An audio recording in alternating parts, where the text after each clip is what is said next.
जोहार गे पठुआ को नवा सानताड़ी स्टडी चैनल रे आपया सगुन दाराम। नवा वीडियो दो यूजी पीजी रेन स्टूडेंट लगे हेल्पफुल कना और नेट एग्जाम लगे जहां को पे प्रिपेयर होकान खान उनको लगे हो नवा वीडियो दो हेल्पफुल किया। तबे नितो दो आदो बो एतोहब लगे पहिलो कुकली झांटी झिंगे भेंता कथा रिया माने दो चेत तेला आयु होड़ इना तायम टाटी झरीदा भेंता कथा रिया माने दो चेत तेला हांडी इना तायम बाकोंग रसातोक काबोंग सानताड़ी ते दो रसावान कथा गे अनोढ़े दो कना। नवा कथा दो संस्कृत रे ओकोय मेन कदा तेला आचार्य विश्वनाथ। इना तायम देवनागरी अक्षर को खो गो घो उम दो ओका थोक रेना आड़ांग तेला कंठो से नडरी आड़ांग।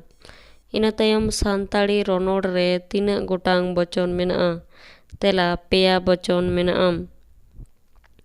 इना तायम संकेत सिद्धांतो से निर्णय सिद्धांतो रेन प्रवर्तक दो कोय तेला रुशो। बेदेया सोवाली कोआ गाड़ दो चेत कना तेला हलंगाडा गाड़।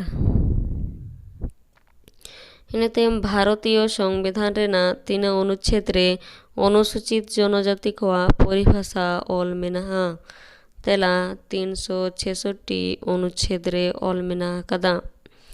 इना तायम ओकारे दो जानम लेन नोआ ती जांगा हड़मो ओकारे दो बैसव लेन नोआ जीवी जनम हास हासिल रे जानम लेन नोआ जीवी जनम नोआ होड़ सेरेñ रे दो चेत तेतेत ᱧᱟᱢᱚᱜᱼᱟ तेला मनमी जनम रेना कथा ऑल कना।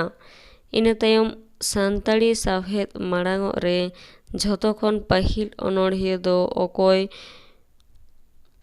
तेला कवि पाउल जुझार सोरेन।